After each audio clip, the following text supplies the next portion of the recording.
Hello guys, welcome back to my channel Teach You Too Easy. So today we are going to learn one more problem on preparing profit and loss statement of profit or loss under Schedule 3 Companies Act 2030. Okay, so before I start with the video, like, share, comment and subscribe and forward to as many as student possible so that everybody is benefited. Okay, so here we are going to understand, we are learn how to prepare profit or loss statement under Schedule 3 Companies Act 2030. So to understand that हम लोग एक problem लेंगे example और उसको समझने की कोशिश करेंगे. So prepare statement of profit or loss as per Schedule 3 of Companies Act 2030. So here question is given, आपको क्वेश्चन दिया है particulars amount. So question is sales 2 lakh, credit से cash sales 2 lakh, credit sales 3 lakh, sales return 20,000, cost of material consumed is 3 lakh, buildings 2 lakh, machinery 1,50,000, bad debts 5,000, tax is 42. And आपको एक छोटा सा note दिया है क्वेश्चन में, depreciation on building and machinery at 10% each. So ये एक अलग ही तरह का प्रॉब्लम है. आप इस प्रॉब्लम को कैसे एग्जीक्यूट करोगे? So first one is as per the format. मैंने आपको पिछली वीडियो में भी बताया था, आप उसको उस वीडियो को चेक कर सकते हो.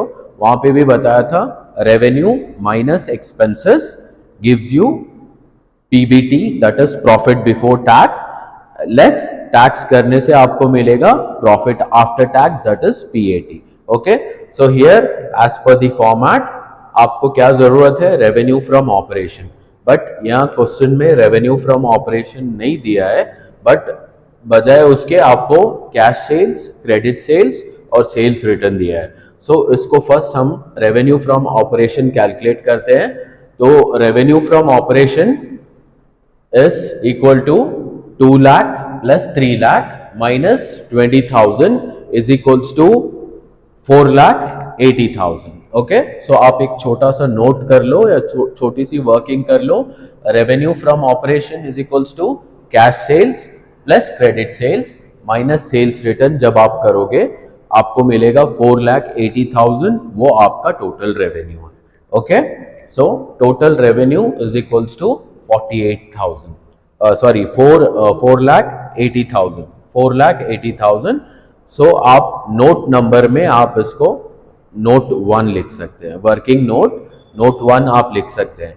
So here shall we start? So here they have given us statement of profit or loss as per Schedule 3 Companies Act 2013.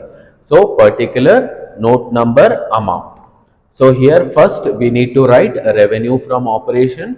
उसका वर्किंग हमने किया है cash sales plus credit sales minus sales return आप करोगे तो आपको मिलेगा 4,80,000. Write down. And other incomes, question में अदर इनकम्स कुछ नहीं दिया है, so other income is nil. So your total income या total A is 4,80,000. Then next we will write less expenses. Cost of material 3 lakh है प्रॉब्लम में.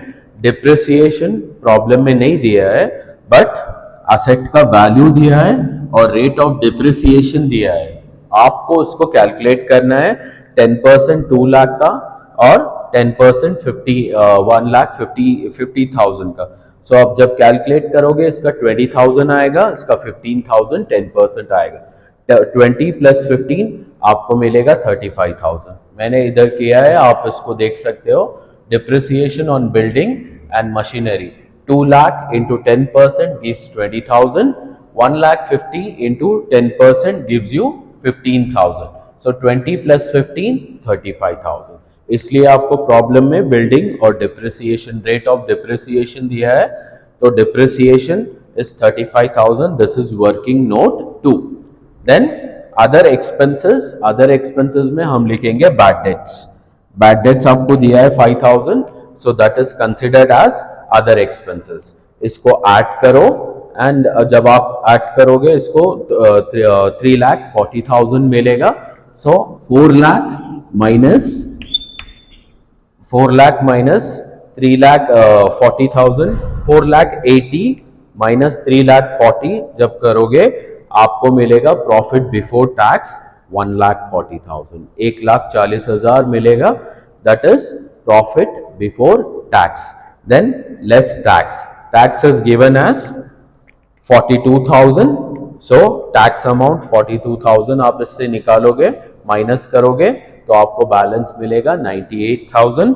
98,000 is profit after tax. Okay, so here दो working करना है, एक revenue from operation और दूसरा depreciation. ये प्रॉब्लम में नहीं दिया है, आपको कैलकुलेट करना है. रेवेन्यू फ्रॉम ऑपरेशन के लिए आपको टोटल सेल्स मालूम होना है. Sales is nothing but revenue, total sales. तो cash sales, sales is equal to cash sales plus credit sales. तो इस प्रॉब्लम में, क्वेश्चन में कैश और क्रेडिट सेल्स देके ऐड करो, एंड सेल्स रिटर्न अगर प्रॉब्लम में है तो उसको माइनस करो, अगर नहीं है तो cash sales plus credit sales is equals to total sales. Total sales is nothing but revenue. Okay, so revenue हमने ऐसे कैलकुलेट किया. Then depreciation and amortization is, depreciation हमने कैलकुलेट किया on the basis of cost of asset into rate of depreciation. So cost of asset problem में है 2 lakh building का और machinery का 1,15,000. आप 10% जब काटोगे 20 और 15,000 मिलेगा. 20 प्लस 15 35,000. ये दो कैलकुलेशन आपको करना है, rest everything is given in the question. Then this is the format, incomes minus expenses, PBT less tax minus tax gives you PAT. Hope you have understood. Take care and see you in the next video.